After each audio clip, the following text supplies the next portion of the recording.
Marijus Povilas Elijas Martynenko. Lietuvos rašytojas, poetas, aktorius, slemo poezijos atlikėjas ir stand-up komikas. Gimęs 1993 metais kovo 2 dieną Vilniuje. Baigęs Vilniaus jėzuitų gimnaziją, trumpai studijavo filosofiją ir vertimą Vilniaus universitete. Baigė aktoriaus specialybės studijas pas Oskarą Koršunovą. Paauglystėje Elijas išgyveno sudėtingą laikotarpį. Tėvo įkalinimas už žmogžudystę, senelių netektis ir sveikatos problemos paskatino jį ieškoti dvasinės ramybės.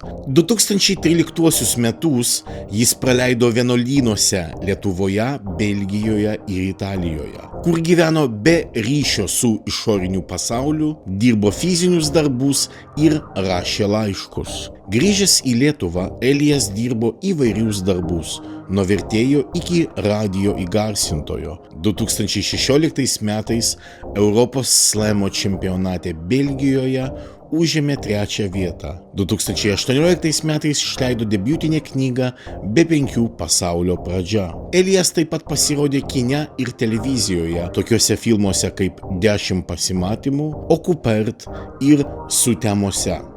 Per pandemiją neteko vienos akies dėl laiku neatliktos būtinosios operacijos. Asmeninėme gyvenime jis yra tėvas ir aktyviai dalyvauja socialinėse iniciatyvose. Skatina atvirumą psichikos sveikatos temomis. Sėkmingai pasirodo kaip stand-up komikas. 22 gegužės ketvirtadienį Vilniuje Kardų Comedy klube įvyks jo gastrolinė programa Pirmi kartai, vainikuojantis komedijos koncertas. O šis pokalbis buvo įrašytas 2024 metų lapkritį. Kadangi aš augau su savo močiute, kuri fašistė buvo, tai jinai draudė visiems vardinti mane tuo vardu. Tai močiutė, mano ta fašistė, jinai muždavo mane su rožančium ir sakydavo, aš taip tave nuo diabeto išgydysiu.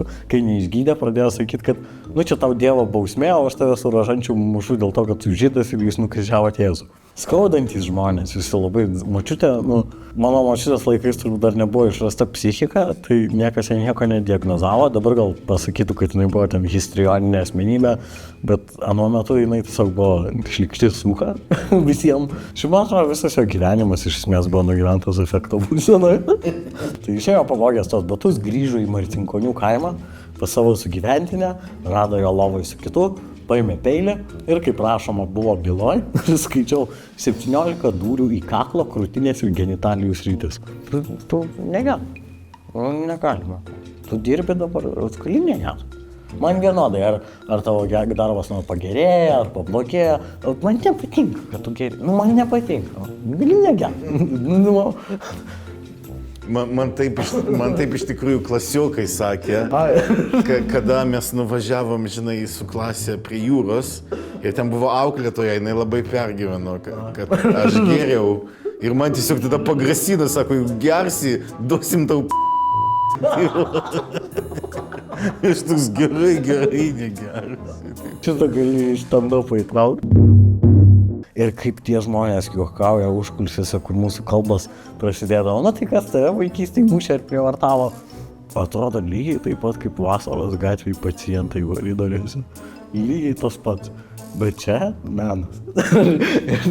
ir tas kažkaip labai gražus suvokimas. Tai man labai patiko. O dėl ko tu gulėjai vasaros? Ten, ar girdit balsus, kurių nėra?